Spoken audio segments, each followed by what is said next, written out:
we don't have to be sad losing a certain version of ourselves at one point. Na dapat laging yung mentality natin is moving forward, na I'm outgrowing this because I need to grow into a better person. Oh. So, ganun lang siya.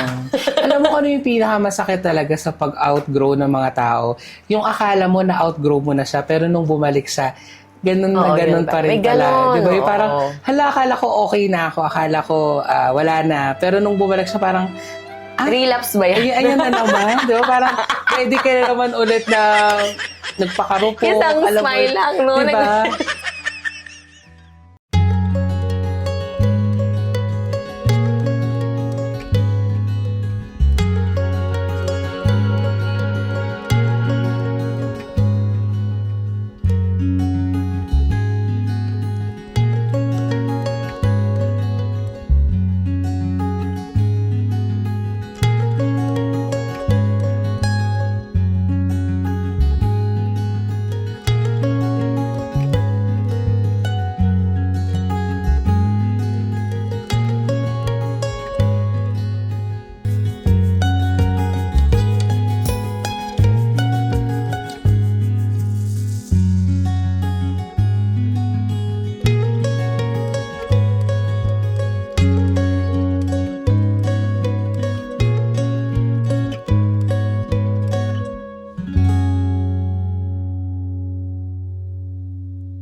Amazing day, K-Citizens! Welcome to your safe space, kung saan mental health mo ang bida at ang feelings mo valid lagi. I am MM. Let's talk, let's feel, let's heal together. I am Monsur, and this is Mema. Mental Health Matters. Season 3, It's Okay! Miss M! Na-miss kita! Oo, I miss you too. Medyo nagpahinga na tayo ng 1 week dahil gusto lang namin magpa-miss. So, na-miss nyo ba kami? Ang hindi na kami sa amin tutubuan ng pimples sa lalamunan. Isa po itong sumpa. So, Miss M, maulan. Oo, DJ Monsur. Tapos medyo panahon ng trangkaso. Isa na ako doon. Halata mo naman sa boses ko na medyo hindi pa. Alam mo, sa dinami-dami ng nauuso, talaga sa sakit pa talaga tayo nauso. Doon pa talaga tayo sumakit. Tao lang pala tayo. Hindi pala tayo isang alaman. Pero ako bilang isang perfect na individual, wala po akong sakit. Ang kapal na mukha. Pero paborito mong gawin pag maulan? Ano usually yung mga bet mong gawin? Cuddle tayo. Joke lang. Ito dapat ko na lang tinanong. Nakakabastos naman sa mga single. Masarap magstay sa bahay, magkape, gano'n. Nagkakape. Kasama si Sir Matt? Yan ba yun? Basa-basa ng libro, nood-nood ng Netflix. Pero syempre, DJ Monsur, pag umulan kasi, dati ganun yun, sarili lang natin. Pero ngayon, inisip kasi natin yung mga tao na medyo affected. So, at the back of our mind, syempre, we check SOCMED kung kamusta na yung mga, baka may mga affected na tao, mga evacuees na we can do something for them. May mga ganun tayong mga thoughts. Tsaka di ba gustong-gusto natin yung tag-ulan, yung minsan nga, di ba, yung sinasabi natin na sana Lord, umulan, sana malakas na malakas. Pero yun nga, dapat talaga maging considerate din tayo sa mga kababayan din natin na hindi talaga maayos yung bahay or pag umulan, di ba, talaga tumutulo talaga. So, hindi talaga safe para sa kanila. So, ngayong tag-ulan, sana talaga maging safe tayo, kung may time na pwedeng agawan na paraan yung mga bahay natin. Or kapag need talaga mag-evacuate. Yes, yun nga talaga. Evacuate talaga. Safety first. Ano yung mga naapektuhan na rin talaga ng bagyo ngayon kung may maitutulong din kagaya ng ginagawa ng movement of gratitude, di ba? Talagang, ako may maitutulong, di ba, na pera, damit, or anong mga bagay, i-donate natin. Yes, di ba, Miss M? At syempre, ngayong episode nga na ito, medyo na-miss namin itong gawin.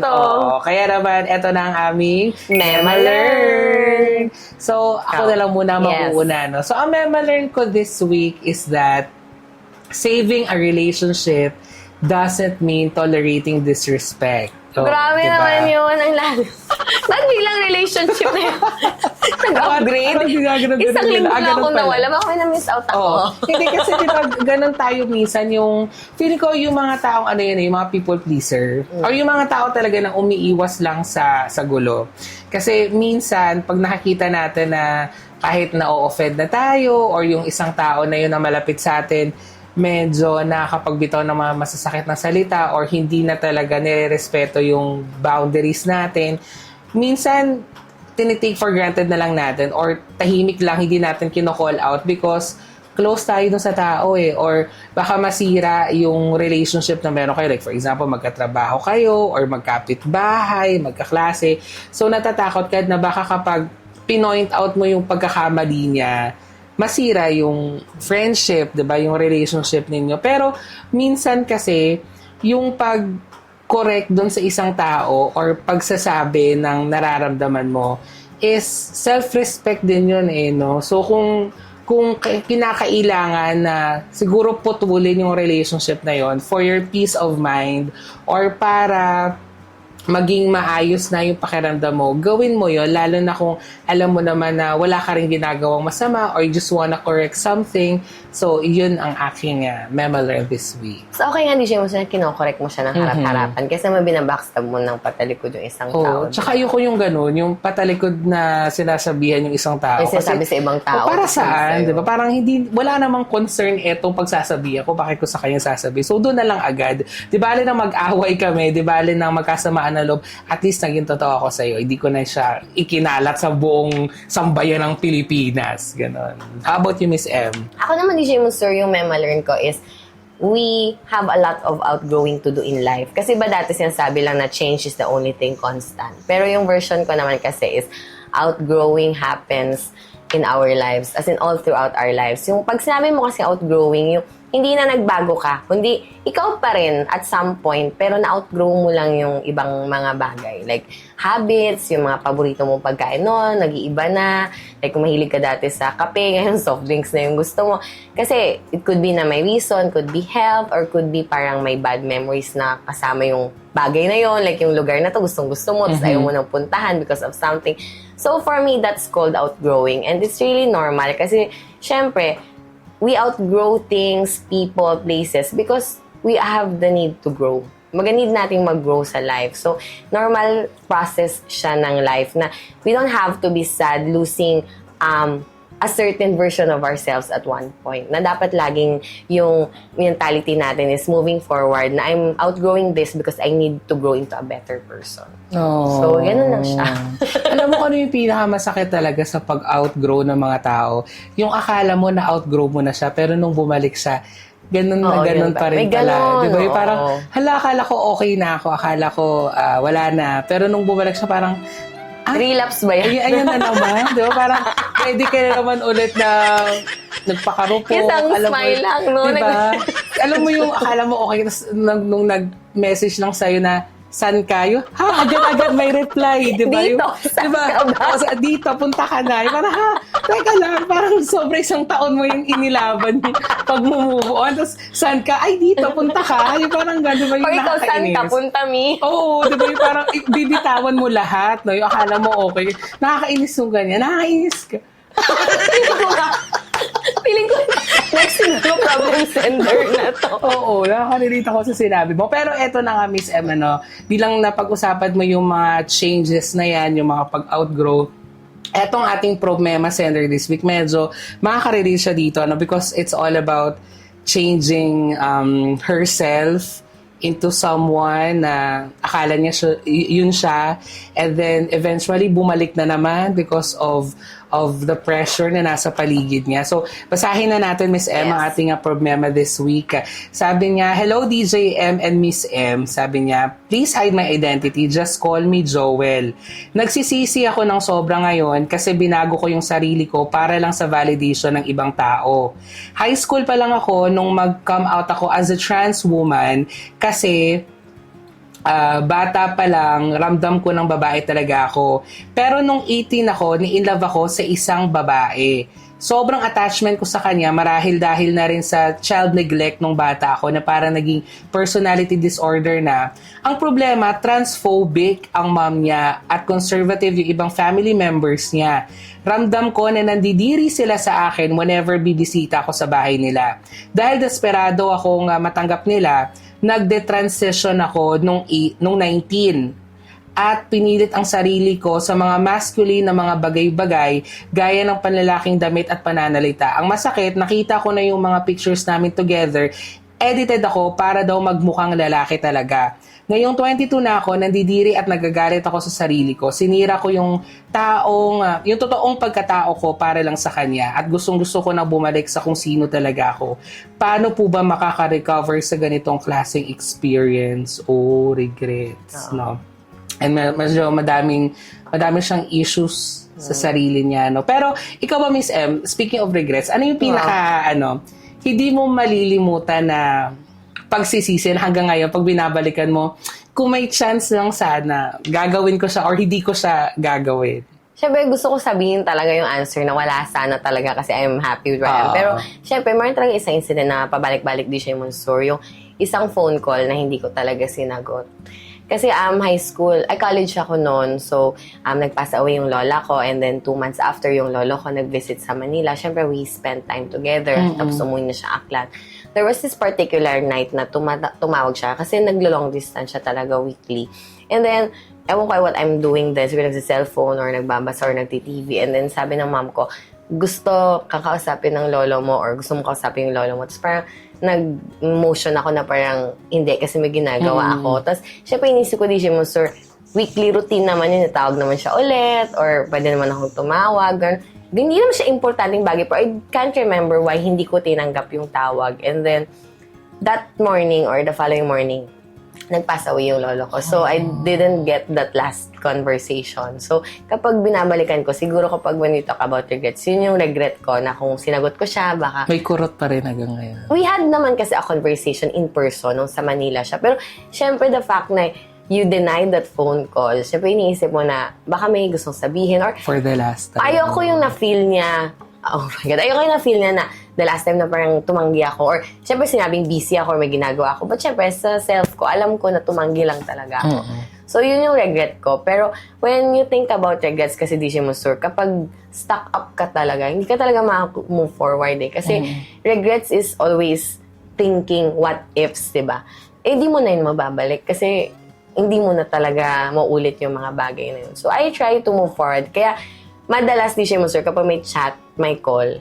Except kung spam yung caller sinasagot ko talaga. Siguro, that's part of the realization ng incident. Na what if important? What if this the last time? Kaya yung nag-i-impact sa'yo pag sinabing phone call na ngayon? Oo, pero alam mo naman kasi yung talaga mga spam callers. Pero pag mga tao talagang kilala mo at close, hindi naman ito tatawag ng basta-basta. So, minsan, nagtataka sila, ba't madaling araw, parang gising pa ako, nakaka-reply pa ako. Because once ma-check ko, hindi ko kasi kaya hindi mag-reply. Pero nag-i-lesson na siya talaga sa'yo. Ano? Pero syempre siguro that time hindi mo naman inisip na baka last na yun. Oo naman, pero yun. Ayun. Ako How naman, about you? Ako, ang hirap naman magkwento. Medyo mabago lang yung akin. Hindi kasi nung grade 4 ako, grade 4 talaga, inas ako ng teacher namin sa my God, Makabayan pa ata ang tawag dati. Sa Makabayan, merong Makabayan Quiz Bee. Tapos, sinabi ko ng teacher ko na, ikaw ang magre-represent ng school. Sabi, magre-represent talaga ng school? Sabi ko, so, nung grade 4 ako, kasi medyo pabubo na ako noon. Hindi kasi medyo madali na ako kinder hanggang grade 3. Kasi ako honor roll talaga. Kasi dahil daw ata yun sa tinitake ko na gamot pang asthma. So, dalawa daw kasi yun. Hindi ko lang kung totoo, pero yun yung kwento sa akin ng nanay ko. It's either daw magiging matalino ka or bobobo ka. So, that time, medyo pagaling na ako sa asthma. So, medyo pabobo na ako that time. So, sabi ko, natatakot ako. Sabi, baka mamay matalo ako. Tapos, parang, the next is, sinabi ko talaga sa teacher ko, hindi na lang po, ayoko po mag-represent. Sabi niya, bakit ayaw tinalakan ako ng teacher na, wala kang confidence sa sarili mo. Ano ba naman ang alam ng grade 4 sa self-confidence? So, tinanggihan ko siya. Tapos parang mga 4 na estudyante ata yung nagpalit sa akin. Sabi ko talaga, hindi na ako talido. 4 wow, estudyante talaga.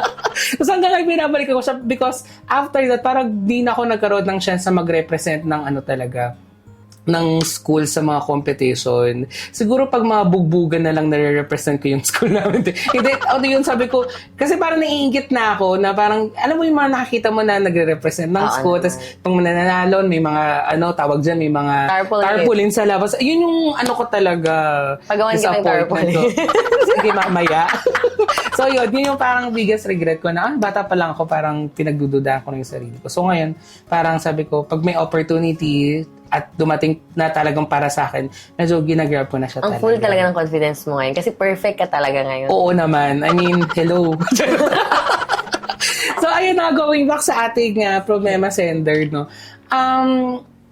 Ako kasi, ang pagkakaintindi ko talaga, ang dami kasing layers then when we talk about someone's OG, sexual orientation, gender identity, and expression. So, medyo mahirap, medyo technical siya kasi so baka magkamali naman tayo, Miss M. Pero ako naman doon, there's nothing wrong naman sa pagiging totoo sa sarili and kung kasama doon ay pagmamahal mo sa isang tao, ano. Kasi pag hindi ka straight, usually iba ang perception sa'yo ng mga tao. Lalo na bata ka pa lang kasi nag-start. So, baka that time hindi ka nag-guide masyado kasi sabi mo nga, di ba, you experience child neglect, ganyan. So, baka walang masyadong gumabay sa'yo or nag-explain sa'yo. So, yun yung medyo naging problema mo eventually na hindi mo na rin masyado naiintindihan yung sarili mo, di ba, nag-trans woman ka, tapos nagde-transition. Ang nakakalungkot lang kasi dito, naka-apekto sa'yo yung sinasabi ng ibang tao. Yun sana yung maging lesson sa atin na let's be honest sa mga sarili natin. Huwag tayong magpapa-apekto sa ingay, no, na kung ano dapat tayo, kung sino dapat tayo, kung paano dapat tayo mabuhay. Dapat kung ano sa tingin natin ang makapagpapasaya sa atin at hindi naman tayo nakakaapak ng ibang tao, let's do it because maikli lang ang buhay and what matters most at the end of the day is kung ano ba talaga yung nakakapagpasaya at satisfy sa'yo bilang tao. Ako naman, DJ Monster, yung response ko dun, parang ayoko na add pa dun sa sinasabi mo na sa Sogi Bill. Kasi una, hindi naman nga tayo talaga well-versed pagdating sa law na yon. Although, admittedly, yung stand ko naman kasi is, I have a lot of friends who are members of the LGBTQIA+, or kung ano na yung latest terms sa kanila. And ang mantra ko naman kasi sa Life, DJ Monster, is live and let live. Kumbaga, if hindi naman nga talaga nakakasakit sa atin, we should accept everyone, all-encompassing. Parang ganun. As long as walang nag-a-abuse ng mga certain privileges na binigay sa sector na yon. Kasi minsan, nasisira lang naman kasi yung isang group, DJ Monster. Not just LGBTQIA+, kundi kahit mga fraternities, sororities, organizations. Kasi merong particular members na hindi sila align sa kung ano yung belief, yung advocacy at pinaglalaban ng kanilang organization, kaya na-abuse nila. Yun yung nakakasira at yun yung nagke-create ng gap between people, hindi lang sa particular sector na ito. And when people have prejudice kasi, DJ Monster, yung prejudice kasi nagsastart yan sa stereotypes, sa fear of unfamiliar, or mga confirmation bias ba, yung hindi align sa pinaniniwalaan natin, sa values natin, sa belief natin. And yung mga tao na to na hindi sila part ng greater majority, nakaka-experience sila ng minority stress. Ito yung mga tao na mga part ng stigmatized group na may discrimination at nakakaramdam ng rejection from the society. So tayo, I think part tayo ng greater majority na we just want to accept people for who they really are as long as yung acceptance and happiness na yon is hindi nakakapagdala ng kasamaan sa ibang tao.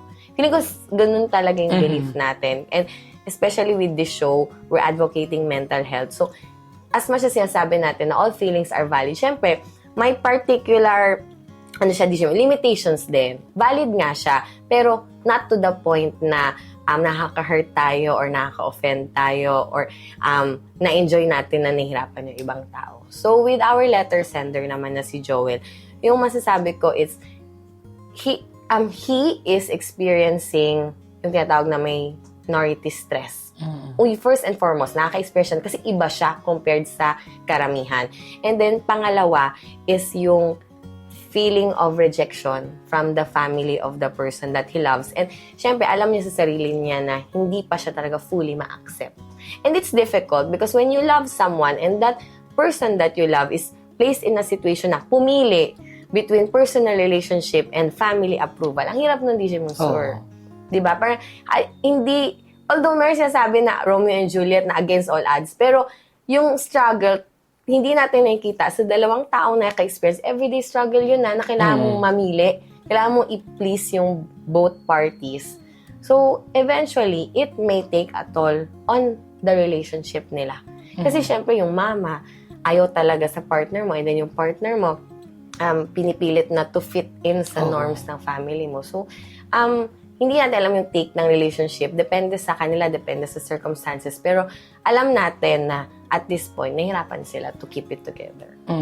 And feeling ko naman, struggle naman yan lahat ng mga nasa mga members sa LGBT. Talagang sila yung parang everyday kailangan nilang patunayan yung pagmamahalan nila. Kailangan nilang mag-explain, no?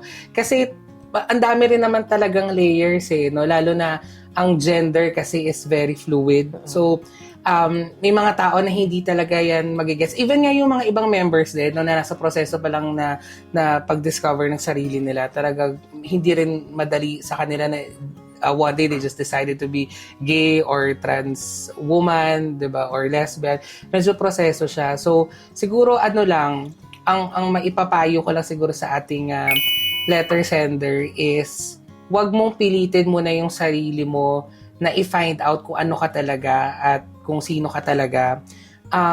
Kasi hindi naman yan agad-agad eh. Kagaya ng nangyari sa kanya, parang nag-transition, tapos nagde-transition. Hindi niya alam kung saan ba siya dapat. Although, siguro clear naman sa kanya na trans woman siya, pero yung expression niya parang hindi niya alam. And nakakalungkot lang dun sa part, Miss M, na sa letter na sa jowa niya. Kasi talagang mahal niya diba? Talagang willing siya to change, to squeeze himself sa family para matanggap siya. Pero dun lang sa part na ini-edit yung photos para magmukhang lalaki. Parang, hindi ko lang alam kung ano ba siya, parang questionable na ba yung love sa kanya ng partner niya. Because, di ba nakilala ka naman na trans woman ka eh. So, mukha ka talagang babae. Pambabae ka talaga magdamit kung trans woman ka, di ba? Tapos, parang ngayon, ini-edit yung photos, parang malungkot nga naman talaga at medyo masakit yung sa part na ating letter sender. But anyway, sana lang you do not lose yourself in the process of loving that person. And sana hindi ko alam kasi kung sila pa ba ngayon or wala na kasi hindi naman talaga nakalagay dun sa letter. Pero kung kayo pa, sana hindi lang ikaw yung mag-a-adjust. Sana pati yung partner mo rin mag-a-adjust.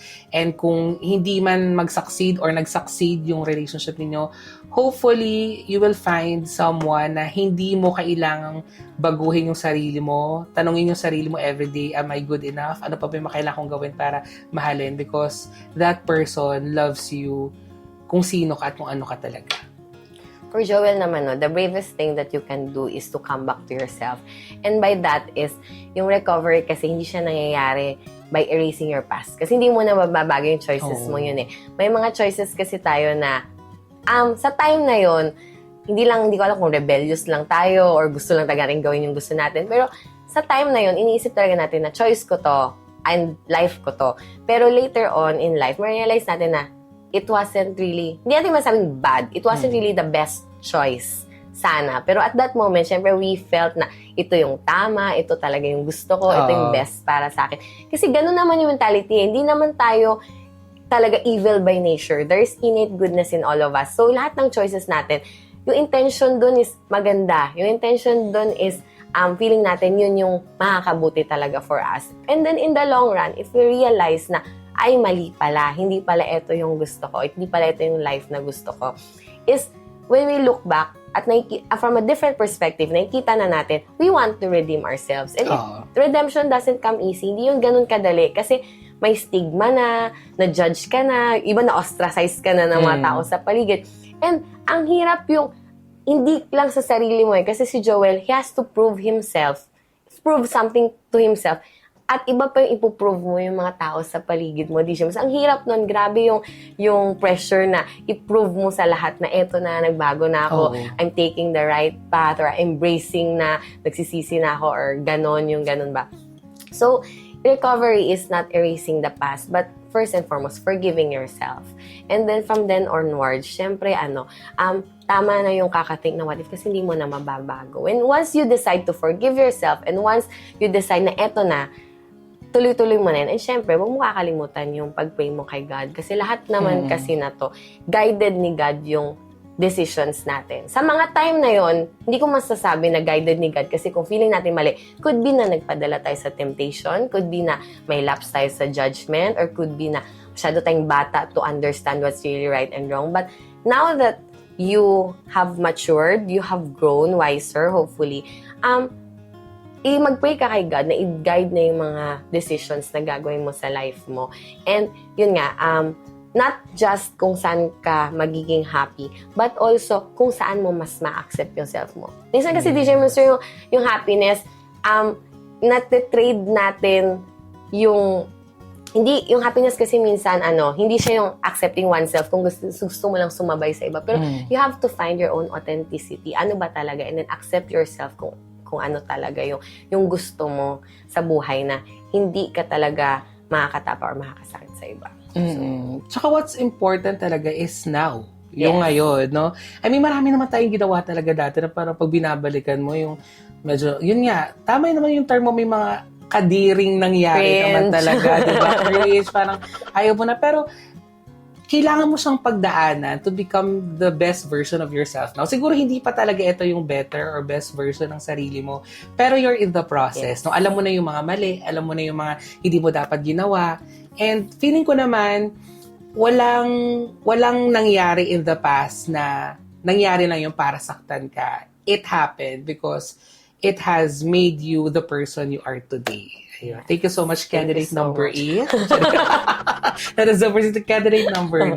Ayan. So, yun. Lumanay natin yung episode na to, DJ Monster. Parang nagkaroon ng divine intervention. Kasi medyo yung problema sender natin eh. Medyo seryoso din siya. So, ayan. And huwag kalimutan na maging masaya pa din. Yes, yun. Siyempre, next week, abangan nila yung episode natin. Ipapakita natin yung about sa Movement of Gratitude Journalism and Volunteerism Symposium natin bukas, DJ Monsur. Na-part ako at sisirain ko ang mga araw nila sa symposium. So once again, I'd like to take this opportunity to thank our sponsors na McDonald's, Kalibo Cable TV Network, Philippine Information Agency, Aklan, and of course, the local government unit of Kalibo. Sa muli, maraming salamat sa ating mga K-citizens na nanonood sa ating community channels 1 and 24. At ganoon din sa ating Facebook page and YouTube. Don't forget to react, comment, and share this episode. Abangan next week ang ating next episode dito sa programang Safe Space Mo. Ito ang MEMA. Mental Health Matters. Season 3, It's Okay! MEMA Mental Health Matters would like to thank Congressman Papa Jess Marquez. Movement of Gratitude.